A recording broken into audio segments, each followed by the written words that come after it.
ಪ್ರಧಾನಿ ನರೇಂದ್ರ ಮೋದಿ ಅವರು ಒಂದು ಭೂಮಿ ಒಂದು ಆರೋಗ್ಯಕ್ಕಾಗಿ ಯೋಗವನ್ನ ಈ ವರ್ಷದ ಅಂತಾರಾಷ್ಟ್ರೀಯ ಯೋಗ ದಿನದ ಧ್ಯೇಯವಾಕ್ಯವಾಗಿ ಘೋಷಿಸಿದ್ದಾರೆ ಮತ್ತು ಯೋಗ ದಿನವು ಒಂದು ಭವ್ಯ ಉತ್ಸವದ ರೂಪವನ್ನು ಪಡೆದುಕೊಂಡಿದೆ ಎಂದು ಹೇಳಿದ್ದಾರೆ.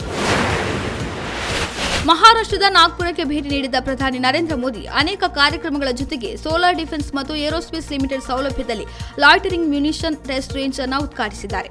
ಈ ವೇಳೆ ಪಿಎಂಗೆ ಮಹಾರಾಷ್ಟ್ರ ಮುಖ್ಯಮಂತ್ರಿ ದೇವೇಂದ್ರ ಫಡ್ನವೀಸ್ ಸಾಥ್ ನೀಡಿದ್ದಾರೆ.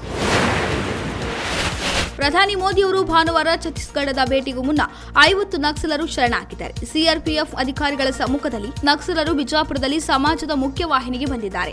ಶರಣಾದವರ ಪೈಕಿ 14 ನಕ್ಸಲರ ತಲೆ ಮೇಲೆ ಒಟ್ಟು 68 ಲಕ್ಷ ಬಹುಮಾನವಿತ್ತು.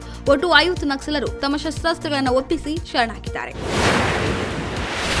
ಇಂದಿನಿಂದ ಭಾರತದ ಮೊದಲ ಹೈಡ್ರೋಜನ್ ರೈಲು ಸಂಚಾರ ಪ್ರಾರಂಭವಾಗಲಿದೆ. ಈ ರೈಲು ಜಿನ್ ಸೋನಿಪತ್ನ 89 ಕಿಲೋಮೀಟರ್ ಮಾರ್ಗದಲ್ಲಿ ಚಲಿಸುತ್ತದೆ.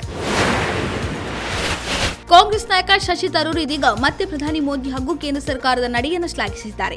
ಲಸಿಕೆ ಮೂಲಕ ಸಾಧಿಸಿದ ರಾಜತಾಂತ್ರಿಕ ನಡೆ ಭಾರತವನ್ನ ವಿಶ್ವ ನಾಯಕನಾಗಿ ಗಟ್ಟಿಗೊಳಿಸಿತು ಎಂದಿದ್ದಾರೆ. ಆದರೆ ಶಶಿ ತರೂರ್ ನಿಲುವು ಕಾಂಗ್ರೆಸ್ಗೆ ತೀವ್ರ ಇರಿಸುಮುರಿಸು ತಂದಿದೆ. ಮುಂದಿನ 3 ದಿನಗಳಲ್ಲಿ ಕರ್ನಾಟಕದಾದ್ಯಂತ ಭಾರೀ ಮಳೆಯಾಗಲಿದೆ ಎಂದು ಹವಾಮಾನ ಇಲಾಖೆ ಮುನ್ಸೂಚನೆ ನೀಡಿದ್ದು ಯೆಲ್ಲೋ ಅಲರ್ಟ್ ಘೋಷಿಸಲಾಗಿದೆ. ರಾಮನಗರ, ಮೈಸೂರು, ಮಂಡ್ಯ, ಕೋಲಾರ, ಕೊಡಗು, ಹಾಸನ, ದಾವಣಗೆರೆ, ಚಿತ್ರದುರ್ಗ, ಚಿಕ್ಕಮಗಳೂರು, ಚಿಕ್ಕಬಳ್ಳಾಪುರ, ಚಾಮರಾಜನಗರ, ಬೆಂಗಳೂರು ಗ್ರಾಮಾಂತರ, ಬೆಂಗಳೂರು ನಗರ, ವಿಜಯಪುರ, ಹಾವೇರಿ, ಗದಗ, ಧಾರವಾಡ, ಬೆಳಗಾವಿ, ಬಾಗಲಕೋಟೆ, ಉತ್ತರ ಕನ್ನಡ, ದಕ್ಷಿಣ ಕನ್ನಡ, ಉಡುಪಿ ಜಿಲ್ಲೆಗಳಲ್ಲಿ ಯೆಲ್ಲೋ ಅಲರ್ಟ್ ಘೋಷಿಸಲಾಗಿದೆ.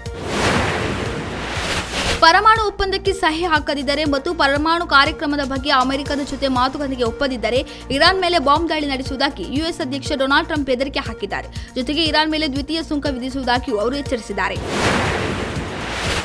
ಸದ್ಯ ಕರ್ನಾಟಕದಲ್ಲಿ ಮೆಟ್ರೋ, ಬಸ್, ಹಾಲು, ಕರೆಂಟ್ ಎಲ್ಲವೂ ದುಬಾರಿಯಾಗಿವೆ. ಇದೀಗ ಏಪ್ರಿಲ್ನಲ್ಲಿ ಹಾಲು, ನೀರು, ಕರೆಂಟ್ ಟೋಲ್ ಶುಲ್ಕ, ಕಸದ ಸೆಸ್ ಎಲ್ಲವೂ ಹೆಚ್ಚಾಗುತ್ತಿರುವುದರ ಜೊತೆಗೆ ಇಂಧನ ಇಲಾಖೆ ಅಡಿಯಲ್ಲಿ ಬರುವ ಪರಿಶೀಲನೆ ಮತ್ತು ಪ್ರತಿ ವರ್ಷ ರಿನಿವಲ್ ಮಾಡುವ ಶುಲ್ಕವನ್ನು ದುಪ್ಪಟ್ಟು ಏರಿಕೆ ಮಾಡಲಾಗ್ತಾ ಇದೆ.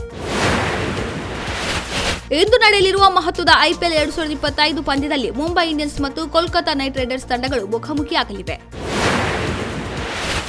ಇತ್ತೀಚೆಗೆ ಬಿಡುಗಡೆಯಾದ ಮಲಯಾಳಂ ನಟ ಮೋಹನ್ ಲಾಲ್ ಅಭಿನಯದ ಏಲ್ ಟು ಎಂಪುರಾನ್ ಸಿನಿಮಾವು ವಿವಾದ ಸೃಷ್ಟಿಸಿದೆ. ಬಲಪಂಥೀಯ ರಾಜಕಾರಣದ ಟೀಕೆ, ಗುಜರಾತ್ ಗಲಭೆ ರಹಸ್ಯದ ಬಗ್ಗೆ ಉಲ್ಲೇಖಿಸಿದ್ದು ರಾಷ್ಟ್ರೀಯ ಸ್ವಯಂ ಸೇವಕ ಸಂಘದಿಂದ ತೀವ್ರ ಆಕ್ರೋಶಕ್ಕೆ ಕಾರಣವಾಗಿದೆ. ಸಾಮಾಜಿಕ ಜಾಲತಾಣಗಳಲ್ಲಿ ಬಲಪಂಥೀಯರಿಂದ ತೀವ್ರ ಆಕ್ರೋಶ ವ್ಯಕ್ತವಾದ ಬೆನ್ನಲ್ಲೇ ಸಿನಿಮಾದ ವಿವಾದಿತ ದೃಶ್ಯಗಳನ್ನು ತೆಗೆದುಹಾಕುವುದಾಗಿ ಮೋಹನ್ ಲಾಲ್ ಭರವಸೆ ನೀಡಿದ್ದಾರೆ.